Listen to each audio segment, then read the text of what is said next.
Well, hello, everybody. My name is Lee Schwartz, and I'm the Director of Business Development for SVA Certified Public Accountants.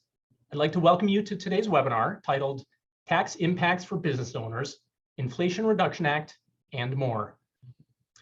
You know, we were doing webinars almost weekly during the beginning of the pandemic, covering PPP, ERC, and pretty much everything else under the sun, but it has been a little while since we've done one, so forgive us if we are a little bit rusty. Either way, we're glad you're here.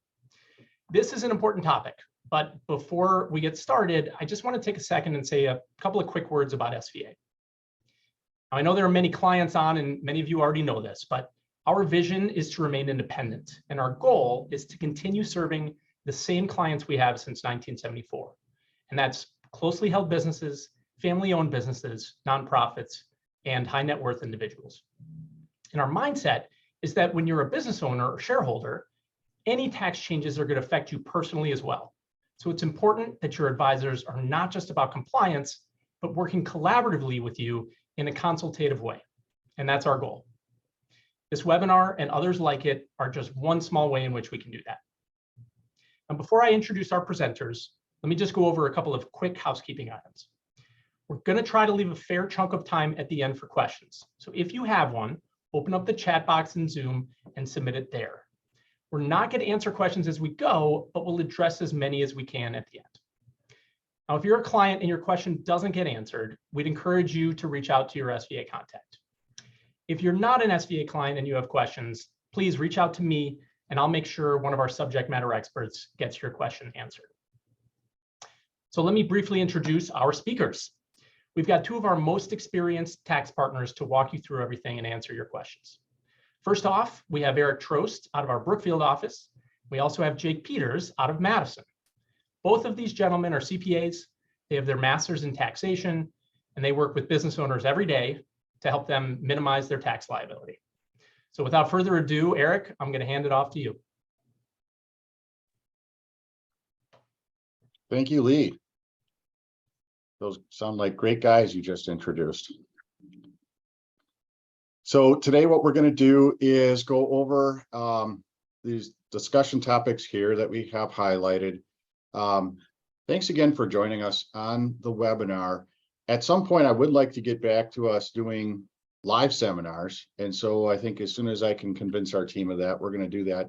Although I know these are very convenient, right? You can do these from your office.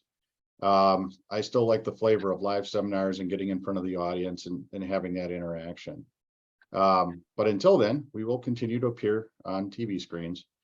We'll get started then with the Inflation Reduction Act. And why is this timely now? It's timely now because the Inflation Reduction Act was just signed last week. And this is a culmination, it has some history to it. So this is a culmination of things that happened over time. For those of you that recall way back when President Biden was campaigning, he talked about Build Back Better. And what he did is he outlined his plan for this is where I see a vision of how I'm going to, make some changes, make my mark on the presidency. And Build Back Better started with some ideas, and some of them then grew to be very bold ideas as far as all the things that Build Back Better was going to accomplish. Now, for those of you who follow along, that bill, of course, stalled out until November of last year, November of 2021, when the House finally got together, the House of Representatives got together, and they passed their version of Build Back Better. It was definitely a slimmed down version, so all the compromises that were made to make this slimmed down version get passed. And it was thought that this is going to go through the Senate. Well, when it got to the Senate, again, for those of you that follow along, we know the story there. There's a guy in West Virginia named Manchin who put the brakes on and said, I don't really like this bill. And he had his reasons why he didn't like the bill, mostly because of, at least purported to be because of spending and what it might do to the economy and inflation. And so Build Back Better stalled out. And in the Senate, essentially, when it stalled out, it was thought to be dead until sometime in August. It all of a sudden popped back up, but with a new name called the Inflation Reduction Act, and with a very slimmed down agenda from where it was originally going to be. So if you started with Build Back Better a couple years ago and looked at all the list of things that were on there, and then come down to the Inflation Reduction Act, which is eventually what passed just last week, there is a whole lot of things that were going to be, but aren't. And there's a couple things down the Inflation Reduction Act to go over. But we're going to also highlight some things that aren't in there, just so that all the information out there, you can be clear on what actually did not get into the bill, because I think some of that is just as important as what did get into the bill. So starting with what did get into the bill, there's really two tax increases in here, two direct tax increases, and they're both on very large corporations. So the first one is a reintroduction of what's called the alternative minimum tax. And this was set up for large corporations that make over $1 billion of financial statement income. So who's going to see that? A very smaller group of corporations that I do not have insight into, because we don't work with those kind of companies. But those publicly traded, large publicly traded corporations are the ones that are going to get hit with this. And ultimately, they're the ones that are going to have to decide how this tax is passed through to customers or not. So while there is a tax increase, it hits these large corporations.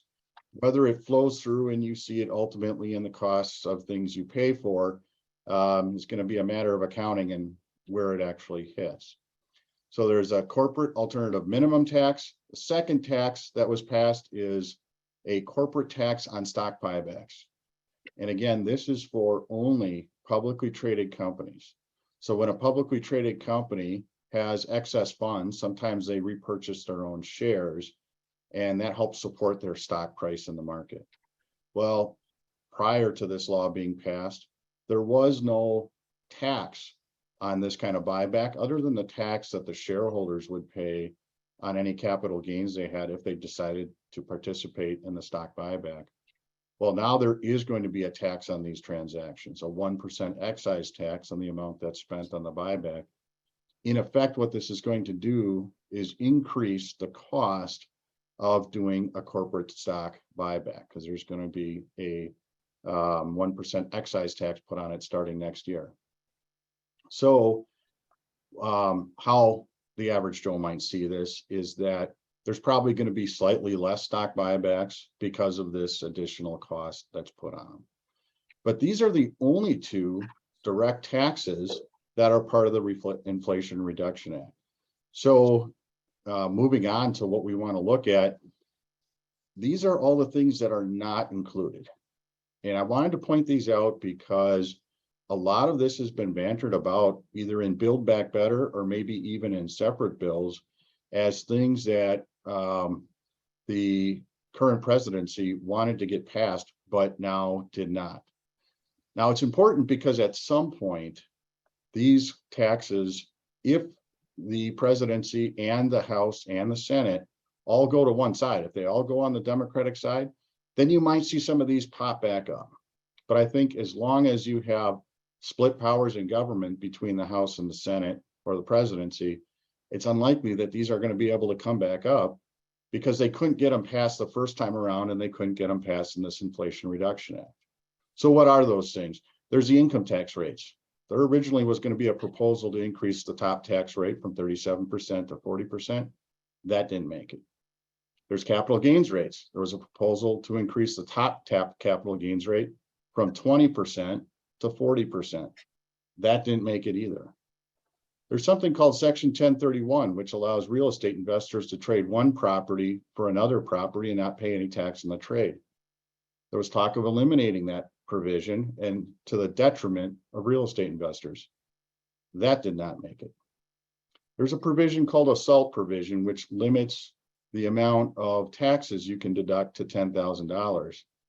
There are certain, I would say, larger states with higher taxes, such as California and New York, that wanted a SALT provision repeal. So they wanted to, in effect, eliminate the $10,000 cap on the amount of taxes that can be deducted against your federal income tax. That was talked about for a while, and there were certain congressmen and representatives from those states that said, hey, no salt, no deal. That was their tagline for a while. Well, they got no salt, but they still got a deal. So they did not get their way. That was not part of this provision. There were increases to the net investment income tax, which is an income tax on higher earners on what is more passive income, such as interest, dividends, and real estate. They were going to increase that tax for other businesses as well. That didn't make it. There was going to be a limitation on qualified business income, which is in effect a deduction that lowers the business income tax rate from 37% to 30%. They were looking to repeal that and put it back to 37%. That didn't happen. And finally, there's the estate tax. Currently, the floor for an estate tax is about $10 million for an individual, $20 million for a married couple. There was talk of lowering that back down to say 5 million for an individual and 10 million for a married couple. And that did not make it. So all of these things that were in Build Back Better or in bills that were going to tag along with the Build Back Better, all of these things didn't make it. And it's just important to understand that, because when you read about these or hear about these, know that these provisions all went by the wayside, and the only provisions that did pass to directly increase taxes were the large corporate taxes we talked about on the last slide. However, moving on from these, there is one kind of side note here on how the IRS is still going to collect money. So how are they going to pay for everything, right? These corporate taxes, they'll raise some money, but are they going to raise enough to pay for some of the other green energy provisions in this bill? Maybe not, but here's how they're going to hedge their bets. They're going to find more IRS agents, employ them to do more IRS audits, and try to collect money that way. The IRS believes that there is something called a tax gap. And the tax gap is the difference between what the tax law says you should pay versus what people are actually paying. And so the IRS believes that there is a large tax gap. And to attack that large tax gap, all they need is more people to go out and do audits. So the IRS got a $80 billion essentially increase in their budget. And with that $80 billion, they plan to hire about 87,000 new employees, a lot of which are going to be auditors. So the IRS is going to be hiring. And if you want to work for them, now's the time to dust off your resume, because pretty soon there's going to be some wanted ads out there, wanted for employees. Not yet for people, but we'll see. So right now, the IRS wants these employees. Where are they going to get them from? Personally, I don't know. If you take 87,000 new employees and you break it down by the population of the United States, that's at least 500 here in Southeast Wisconsin, 500 to 600 for Southeast Wisconsin and Madison, maybe 700 or 800 even. And being in the business, what I've seen in the accounting world is that there's right now not a lot of employees to be had. So how is the IRS going to find them? And I think what they're going to do is hire not only people that are potentially qualified to do these audits, but they're going to hire people that they will not be qualified when they start to do this, but are going to have to be trained. So they're going to train them either internally with their own personnel, or they're going to set them loose on the public and let the public train them, through business owners and other people that get audited. Through them and their advisors will end up training them. That's what I think is a reality of how it's going to happen. I'm not sure it can happen any other way. And who are these auditors going to target? Unknown yet, other than what the IRS says or what Congress says, is they're not going to target people that make less than $400,000. Now, you're going to have a lot of employees running around with audits to do. I don't know how they're going to just maintain that line. But if they do, I think what they're looking at is they'll probably be looking at business owners. That's where I think the IRS believes that there's money to be made. And so you can expect the audit rates to go up, maybe starting next year, but it's going to take a while. So it might be 2 or 3 years where audit rates are going to go up from where they are right now, which is probably less than 1%, to well over that number as you have all these employees looking for things to do, they're going to start picking audits, and I think they're going to start looking at business owners. Yeah, that's interesting, Eric. I had read just the other day that something like over the last 10 years, the audit rate for that income level, it had been somewhere around 0.9%, and that it had dropped to roughly 0.28%. So, you know, that certainly would be a place that they'd be looking to go to get that increased and you know, attack what they call the tax gap. But very interesting thoughts on how those new employees are going to function and what that may cause. I think there's some thoughts that this may ease some of the backlog. But if we're getting people initially that are brand new to this, kind of as a new career or whatnot, it might be a little dicey for at least the first couple of years while this is working itself out. So it's kind of a wait and see what we end up, you know, there's what's being announced and then there's what we see on the ground. Yeah, I think it's, you know, there's going to be a couple of things. I'd like to see that backlog get reduced. I think a lot of our clients would as well. Anything that's paper filed right now, or, you know, amended returns that go out for, say, the ERC credits, it's taking a long time for those to get processed. I don't know that that's where these people are going to step in at first. I really think they're going to try to get some of the, you know, increase that audit rate, like you said, from 0.28% to something higher.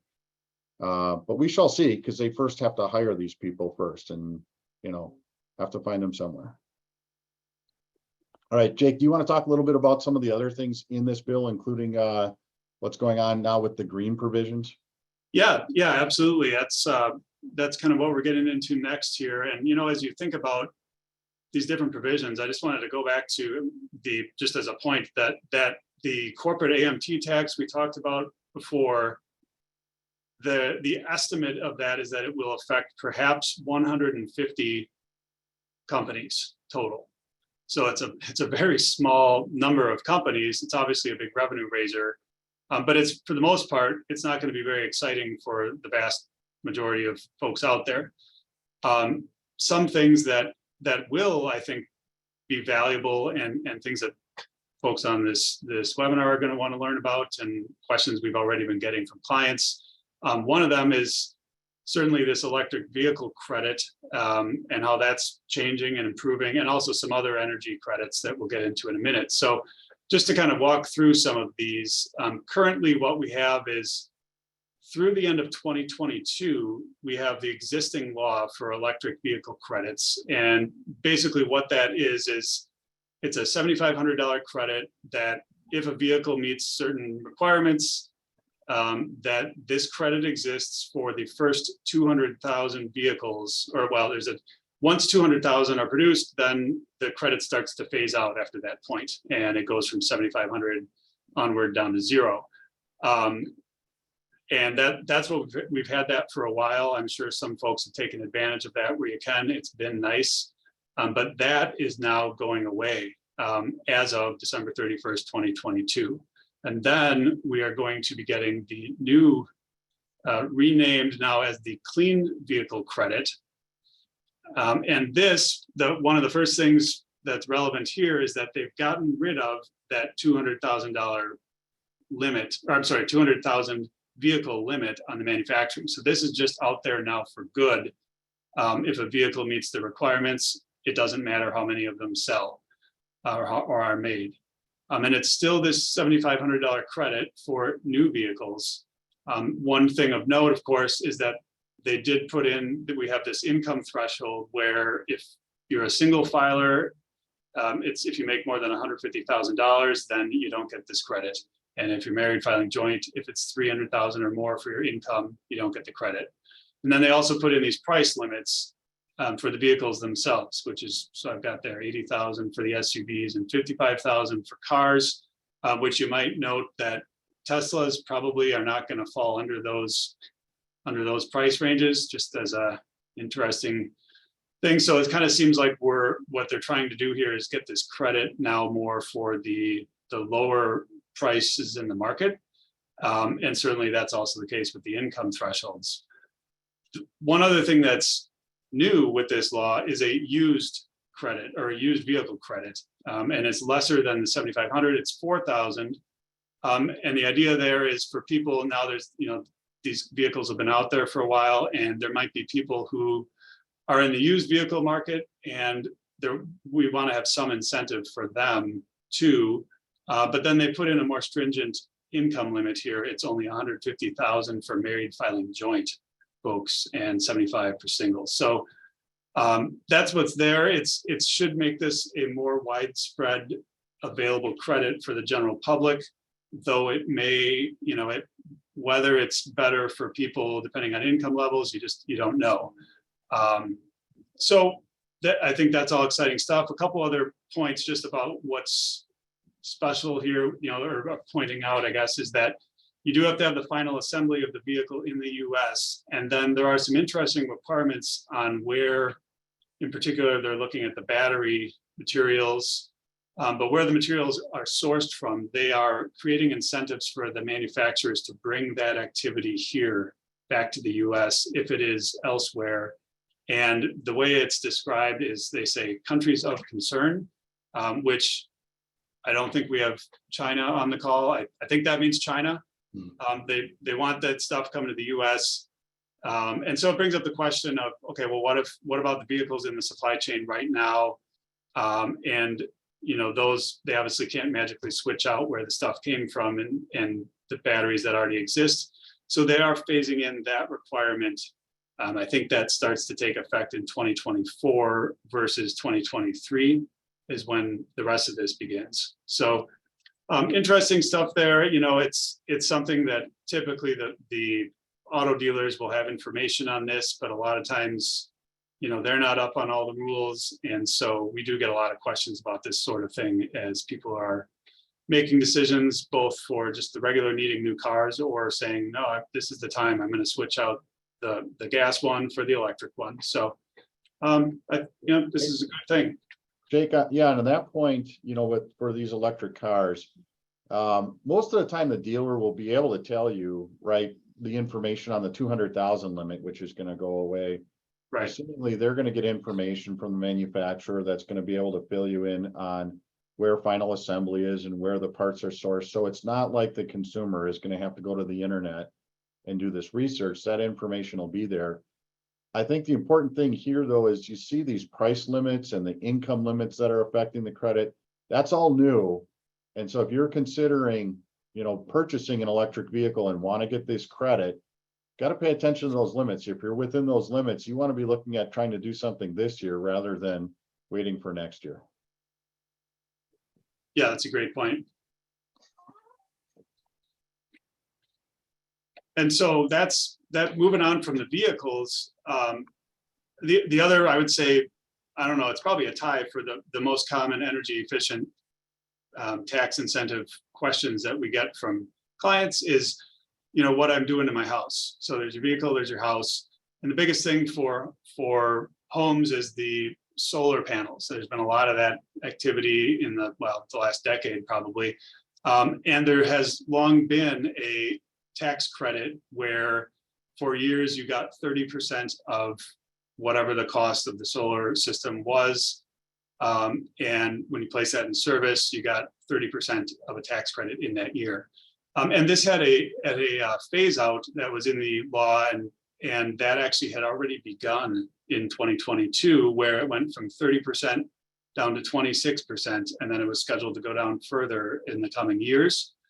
So the big news with the Inflation Reduction Act is that they've now fixed that at 30% in place for the next 10 years.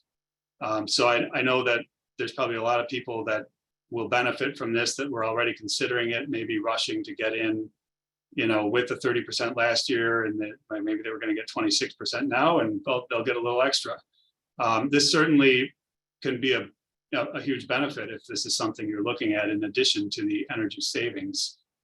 So I think this will have a lot of effectiveness in the market, and something to be aware of. Now, there's often questions on this about what exact costs qualify when you're talking about a system.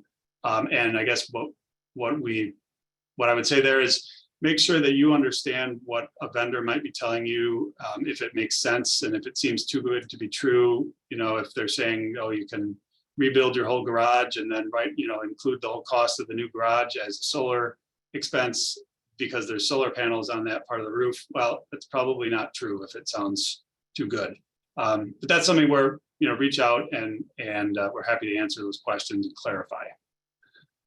Another area on the home stuff is just other sorts of improvements you could do. And this one used to be kind of just not super exciting. It was 10% of the cost of energy efficient home improvements, which tended to be, your appliances, your water heaters, your furnaces, that kind of thing, where if it met certain standards, you could get 10% of the cost up to a mere $500. And so, what those things cost. That's not a whole lot of money. It probably wasn't actually swaying much in the way of decisions for people. And if you did your water heater back in 2008, then you're not going to get that credit for doing your furnace now, this year. Well, what they've done is they've said, okay, now we'll bump up it to be the 30% of the cost instead of 10%.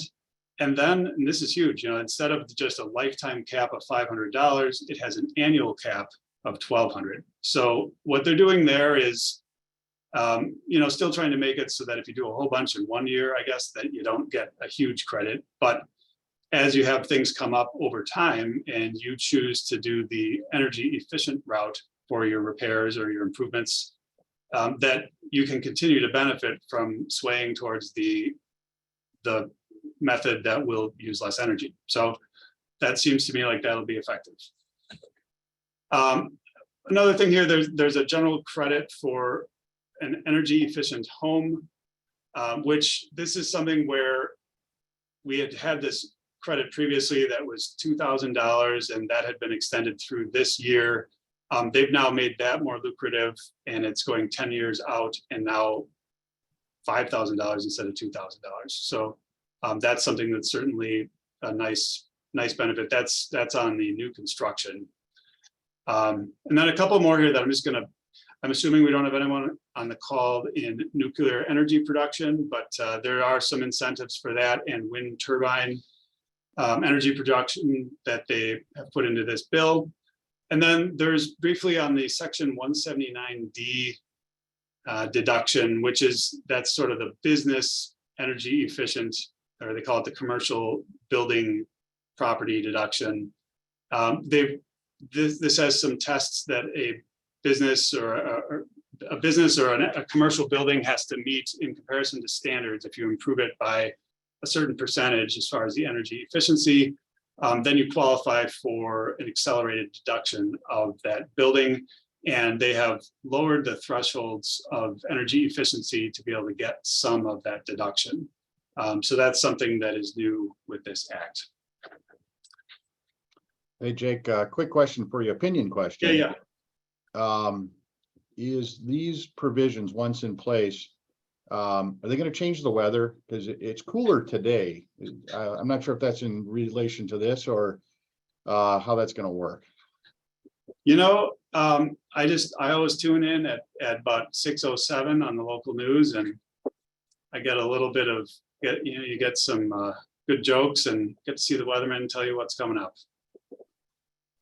And then they're usually wrong half the time. So let's say whatever I tell you, it'd probably be wrong anyways. You got out of your prediction. So let's see. One more thing I wanted to just throw in here on the Inflation Reduction Act. As we were talking about this, and I'm sure everybody's heard, there's kind of is this act actually reducing inflation? And, the reports on it are, it's roughly kind of just neutral to maybe, immaterially helping on inflation. So it's kind of a strangely named bill, but most bills do have something. They're adding jobs, helping families, doing something. That's what they like to say. But one area where we see it is going to help people who are feeling price pressure is looking at the healthcare area. And two things here that are significant is if you are utilizing the marketplace health insurance premium tax credits. This is something that came back in 2014, and it had previously been set to expire in 2020 and then was extended through the American Rescue Plan, a year and a half ago, through 2022. And so simply the Inflation Reduction Act extends this again through 2025. And so this is something where it's based on income levels, but if you're getting if you're getting your insurance through the marketplace and you're getting these credits, then now you've got this as some relief for another 3 years. So that's helpful. And then I'm just listing a few things from Medicare that they put a cap on certain out-of-pocket costs for certain drugs. And then I think you probably have heard about the co-pays for insulin being capped at $35 a month.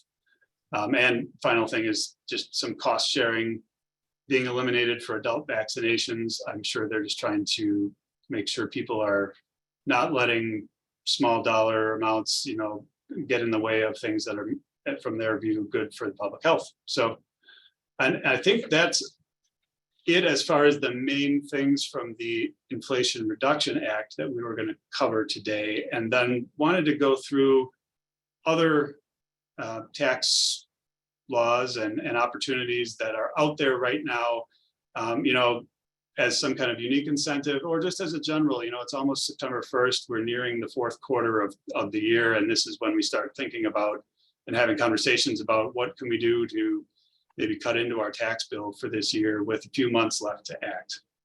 So I'm going to pass it back to Eric to talk on the employee retention credit a little bit. Yeah, thanks, Jake. So for those of you who had been in our seminars before, we've talked a lot about the employee retention credit. My hope is that here at SVA, if you're a client of us, we've talked to you about this and talked you through it. If you haven't, here's another recap for you. If you're not a SVA client and you haven't heard of this yet, you certainly want to explore it. There's been a lot of information out there on it, but the employee retention credit is a potentially significant credit for paying employees after you've had a impacted year from COVID, and the impacted years are 2020, the last 3 quarters, and the first 3 quarters of 2021. And to measure if you've had an impacted year, you're looking at 2020 and saying, relative to 2019, did I have a decrease in sales for my quarters? Or in 2021, saying relative again to 2019 as a baseline year, did I have a decrease in sales for quarters? The 2020 year, the decrease has to be fairly significant, 50% decline in sales. The 2021 year, the decline only has to be 20% of sales. So in 2019, in a quarter, if you had a sales of $100, and in 2021, that same quarter, and the sales are less than $80, you qualify for this credit.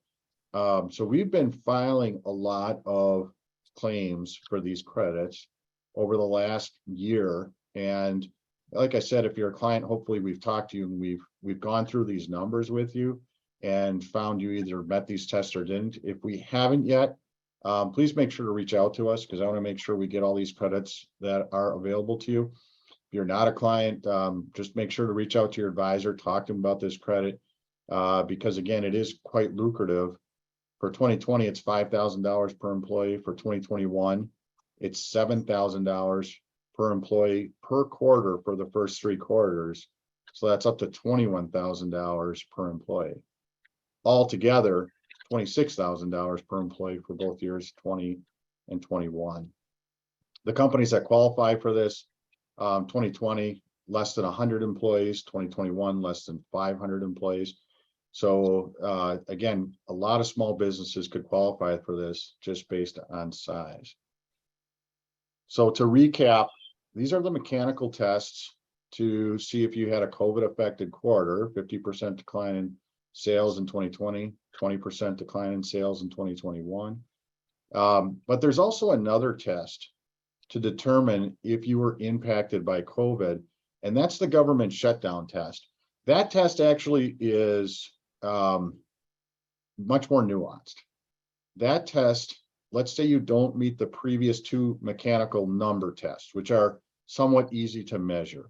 If you don't meet those and you say, well, maybe I meet the government shutdown test, what you're looking at is, was my business impacted by a government shutdown order? And so we've looked at a couple of these and typically look at outside advisors to tell us, is this possibly a government shutdown test that this client could pass so that they get the employee retention credit? If they meet the government shutdown test, they don't have to worry about the 20% decline in sales or the 50% decline in sales. They can automatically qualify for the credit. The government shutdown test has to do with there was a government issued order that somehow impacted your business to make you shut down, or at least reduce your business, not even shut your business down, but reduce your business in such a way that you had enough decline in a certain segment of business that you can qualify for the credit. Because it is so nuanced, you want to be careful on applying for this credit based on the government shutdown test, and just make sure you understand the reasoning why that the government shutdown impacted you. And so why do you have to be careful here is because there are organizations right now that have picked up on this, marketing organizations, I'll call them, that have cropped up and they call themselves, we are the employee retention credit consultant firm or some other type of consultancy firm. That really is a new business that cropped up overnight or over the last year, we'll say, and consists of firms just calling on people, calling on businesses and saying, you probably meet the government shutdown test and you could make $26,000 per employee. And if you're on any kind of marketing list whatsoever, say you're on your Chamber of Commerce or something, your list name has probably been purchased by these agencies and they're probably trying to reach out to you and say, $26,000 per employee, we can get this for you. And they're not basing it on the mechanical test, because I think, a lot of these firms know that the mechanical tests have already been thoroughly vetted through the CPAs or other advisors. So now they're going with the government shutdown test, which again is more nuanced, and they're making arguments that you can get this credit based on a government shutdown. From this standpoint, we'd advise you definitely talk to an advisor about it that's other than just the company that's trying to sell you the credits. The company that's trying to sell you the credits might be telling you the truth and saying, yes, this is a good credit for you, and they might have a solid ground to stand on, but they might also not be. They might be in a gray area. And are they informing you that you're in the gray area? And I'm not saying if you're in a gray area, don't do it. I'm saying if you're in a gray area, just know that going in when you apply for the credits. And this is where you want to consult your advisor and just make sure that when you hear this and you get the marketing material that says, we can get you $26,000 per employee, you start doing the quick math in your head and you say, wow, that's a lot of money. Make sure you talk to your other advisors about this other than the company that's just trying to market the credit to you. With that, we'll turn it back over to Jake to talk a little bit about what's happening in the world of depreciation. Sure, yeah, and this is kind of just back on the subject of, what you're maybe looking at as you come into Q4, and how, if you've got a business, what you're looking at here for expenditures and the tax impact of those things. So just a couple slides on some reminders for you, where when you're buying equipment and it's used in a business, typically that's something that would be, whatever the cost is, say it's $100,000, you would put that on your books as an asset, not just an expense, and then you would depreciate it over some term of useful life for it. And there's tables for different types of equipment that are assets that have different lives. And then over that number of years, you take some portion of the cost and get it as a deduction. What section 179 is it says for qualifying property, you actually can just go ahead and write off the whole cost of that in the first year, kind of regardless of how long it is. You can't do this for real estate, but generally business equipment, otherwise it's going to qualify for this. You just write it all off in the first year.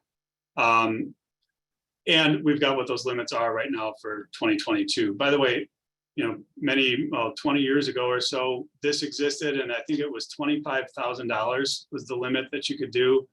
And then that limit phased out when the assets that you put in service were, I believe, $100,000. So this has been ratcheted up by under every administration and every political party since then. And we now stand at 1.08 million of what you can expense in the year. And then it doesn't start phasing out until the assets get above 2.7 million of what you placed in service during the year. One key point here is that you can only use this to zero out income. You can't create a loss, which is just really a distinguishing point to use when I go on to the next slide, which is where we're going to talk about. It's going to sound like what I just said, but it's a little different. What it is it isn't section 179 where you elect to write off the whole cost in year one. It is what we call bonus depreciation. And this is where let's just say that it was an asset that had a 7-year life, and we'd previously been able to, let's say we were writing off 1/7 of the cost each year. There was a provision back in 2003 when this concept first came in, saying, no, you can actually write off 30% of that cost in the first year and then treat the remaining 70% under whatever the normal table would say for the remainder of those years. And then that 30% was bumped up to 50% at some point. It's gone up and down some, and then we've now for a number of years been at the 100% of the cost is written off in the first year. So it just so happens that for many of the last few years, there hasn't really been a distinction between bonus depreciation and the section 179 in that you just get to write it all off in year one.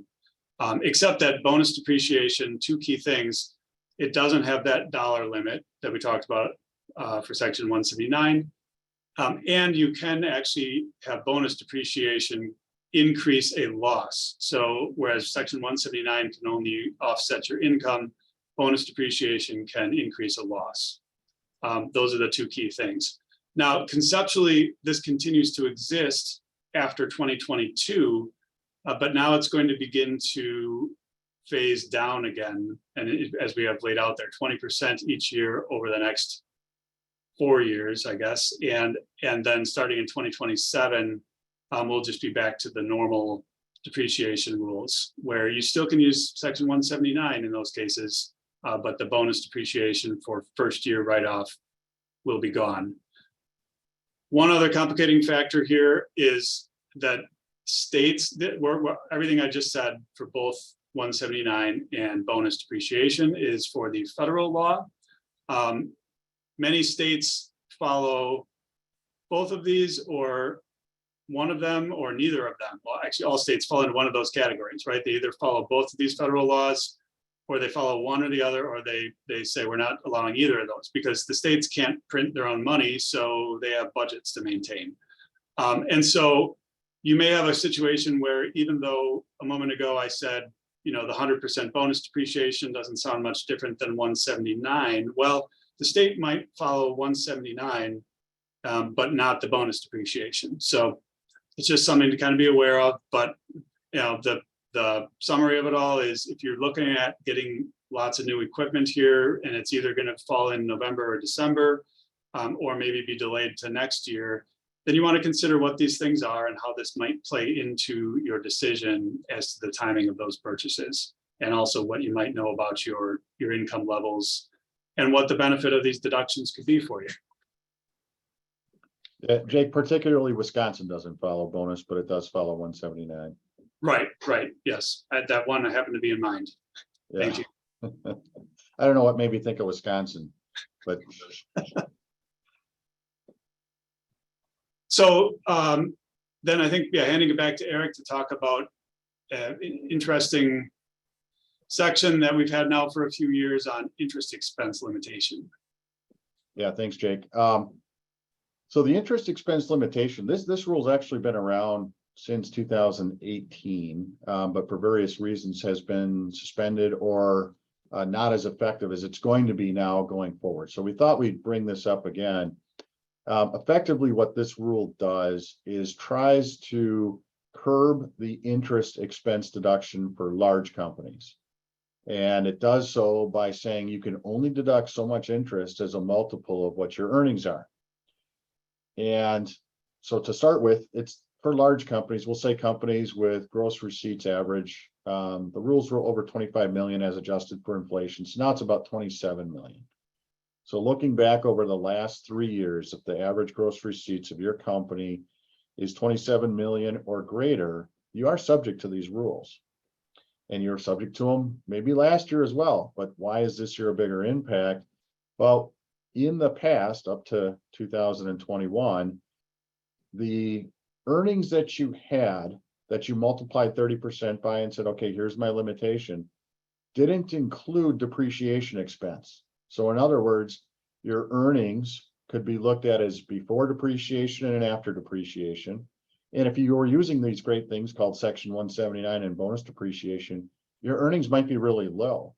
But for purposes of calculating the interest expense limitation at 30% times earnings, you were allowed to add back the depreciation. So you had a much higher earnings number that you multiplied this 30% by. And so maybe there wasn't as much of an impact. Starting in 2022, you're no longer able to add back depreciation. So in other words, you have to start looking at your earnings after depreciation expense and saying, okay, I'm going to take that number, I'm going to multiply it by 30%. And to the extent, that I have that's basically my cap on interest expense for the year. Now, if you go over that cap, you just deduct interest expense up to that cap, and then the rest of it carries over to a future year to be used as interest expense again. But it can be, a limited deduction then. And so you don't get the benefit maybe you thought you were going to get from those cash dollars out the door for paying for interest. So that limitation going into effect in 2022 again is based on earnings after calculating depreciation expense, not before. So that's why for 2022, there's an impact that you wouldn't otherwise see because it's not a new tax law. Simply was written into the old tax law from years ago that starting in 2022, you're going to have to look at depreciation when you calculate your earnings. So moving on from there, some quick effects on this, what they call the 163J limitation, which is the 30% interest limitation. There are some exceptions to it specifically for those that are in the real estate rental world. So those that own residential and commercial real estate, where interest expense is a big portion of their cost. There's ways to elect out of these rules. And they do have some effects when you elect out and your depreciation is a little bit slower. But for the most part, electing out of these rules might be beneficial to you if you're a real estate owner. Any other business, for the most part, can elect out of these. There's exceptions for farmers, and there might be some exceptions for car dealerships. But for the most part, you cannot elect out of these rules unless you're in those businesses. And if you are in those businesses, you want to talk to your advisor about, should I elect out of those or not? And the election out can be per different business that you're in. So if you have different partnerships that you have your real estate in, you can actually elect out for partnership 1, but you don't elect out for partnership 2, et cetera, on down the line. So the election out, it can be for each separate business that you have. So to wrap up the interest limitation, number one, you want to see how it's going to affect your business this year because it's not the same as last year. So the 2022 rules, not the same as 2021. You want to be looking at this interest expense limitation. And then number 2, if it is affecting you and you're in the real estate business, you want to talk to your advisor about, should I be electing out of this, having the interest limitations apply? And if I do elect out, what is the downside of that? What do I lose in depreciation benefits? Jake, I'm going to pass it back to you to talk about some of the other tax provisions out there that are, say, older tax law, but are kicking in effect now. Sure, and I guess and I think we want to just kind of go through this couple quick points here. We've got excess business losses that are not allowed. There were these provisions put in place that were then suspended for a couple of years as we went through the pandemic and so on. But basically what they said is if you have losses, you can't offset more than a certain amount of income, and it's inflation indexed. So it's right now it's 270 and 540, 540,000 if you're married filing joint, of losses from a pass-through entity against your other income. And so if you have more than that, then it kind of follows what Eric was just talking about with the interest expense. It's not gone, but you don't get to use it that year. It carries forward and you can use it in a future year, still subject to the test. This is back, and it's now, we've got it in place through 2026. And it's something that we kind of were thinking, oh, this might just be gone, but politically what we're seeing is they're trying to, this in concurrent with the pass-through income deduction, we've got political workings going on trying to kind of pass a whole or extend a whole bunch of these things and make them permanent, but neither side wants to give. They both only want the one that helps their cause, and really they probably need to all go through or none go through.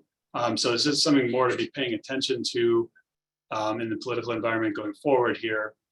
That one's kind of meaty, but an easy one is we do have, I just want to remind everybody that we do have unusually that you can deduct 100% of your meals for food purchased from restaurants throughout the remainder of 2022. So get out there, support your local restaurants, bring your employees some great lunches or dinners or what have you. And typically those things have been 50% disallowed. And as it is right now, as a bone toss to the restaurant industry, they, for the last 2 years, have allowed that to be deducted in full. That goes away after 12/31/2022. And then Eric, I'm not sure how we're doing on time, but I know we wanted to talk about some IRA stuff, and then we do want to get to a few questions that have come in. Yep. Yeah, Jake, so how we're doing on time is not good. We've gone over our allotment for what we expected to talk about. So I'll do a quick wrap up here of some IRA developments, and then we can get to the Q&A. Sure. These are from acts that were passed earlier, either this year or actually previous to this year, last year. And just real quick on the IRA side, we used to have to take your IRA out, start taking it out as a required minimum distribution at 70.5. That's moved now to 72. And then when you designate your beneficiaries on your IRA, used to be you could leave it to your kids and have it paid out over their lifetime. Now your kids have to take it out within 10 years.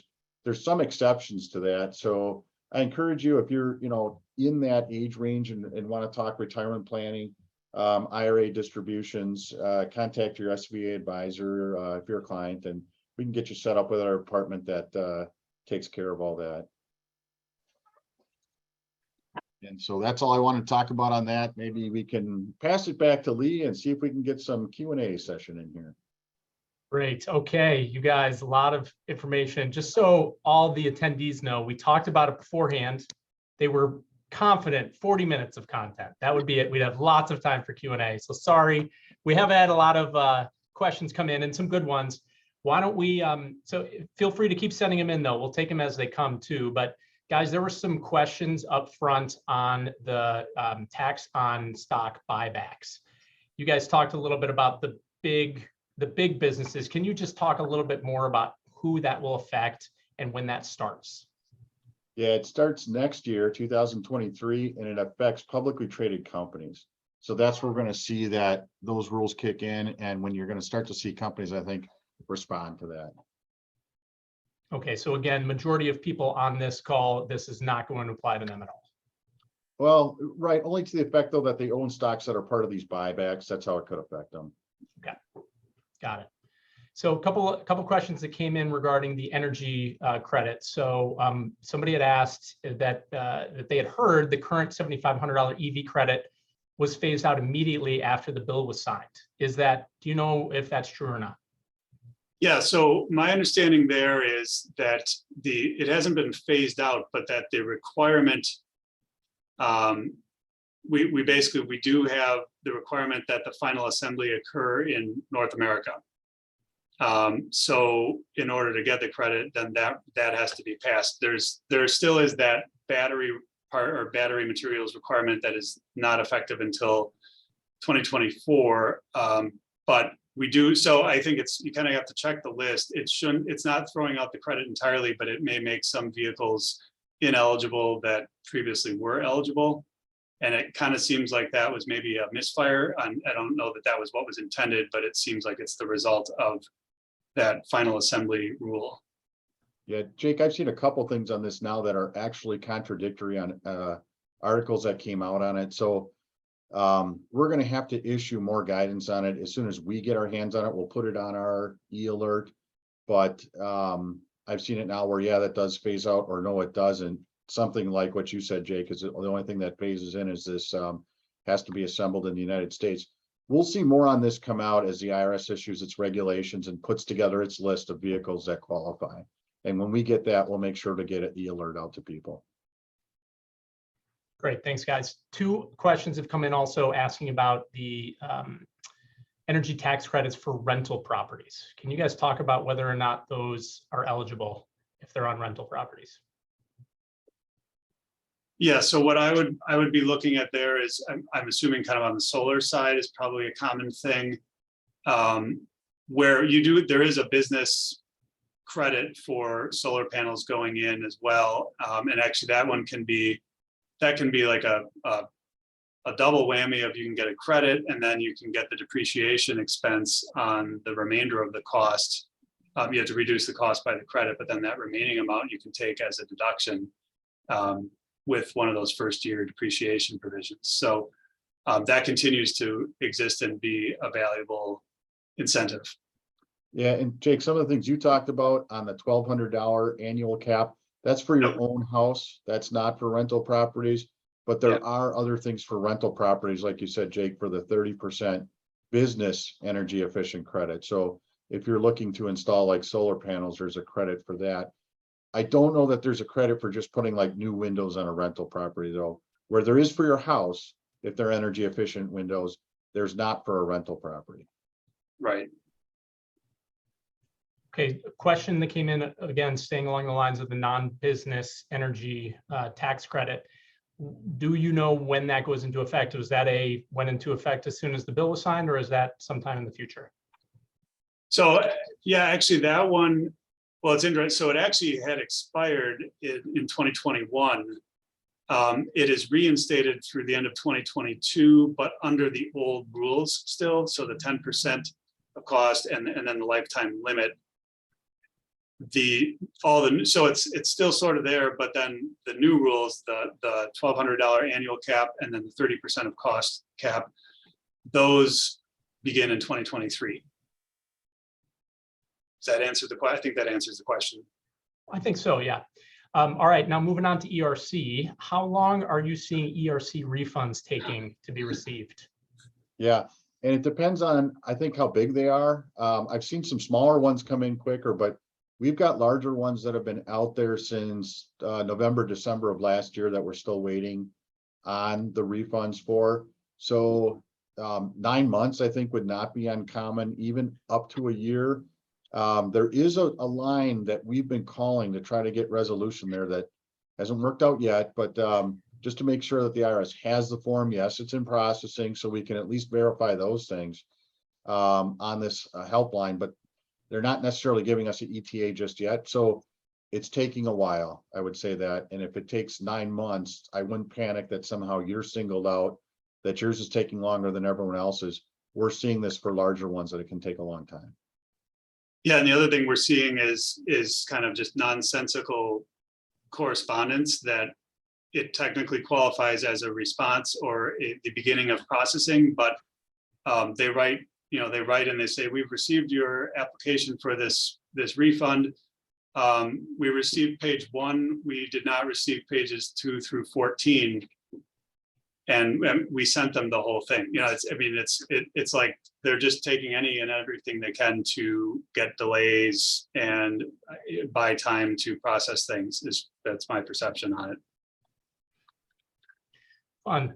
That sounds fun to deal with. All right, you guys, thank you so much. A lot of great information. We've had a few other questions come in, very, very specific ones. And if we didn't answer anything, please reach back out and we can try and get answers. I'm going to ask you guys one last one, though. It'll be a fun one for you guys. Somebody wrote in early on saying, is there any realistic chance the tax code will be simplified at any point in the future? Eric, why don't you go first? Yeah, well, and I would say there is. There's a realistic chance because we are a democracy and eventually we vote people in on doing what we want. And so eventually that could happen. That could gain momentum and there could be tax simplification, perhaps to the chagrin of many of us advisors, but that is a possibility. But I will say that every time they've said they're going to tax simplify in the past, as long as I've been practicing, and it's been 30 some odd years now, I don't think it's ever gotten simpler. And if they did simplify one side, they put a bunch of complexity in the other side. So I have yet to see it, but I know, you know, in a democracy, sometimes you eventually do get what you want when you vote the right people in. That sounds like the key. All right, Jake, what do you think? Well, I would just remind people that back in 2017 or so, I think there was talk about getting to the postcard filing. And I think it was then with the next year of tax forms, we went from a 2-page 1040 to about a 9-page maybe with it, you know, and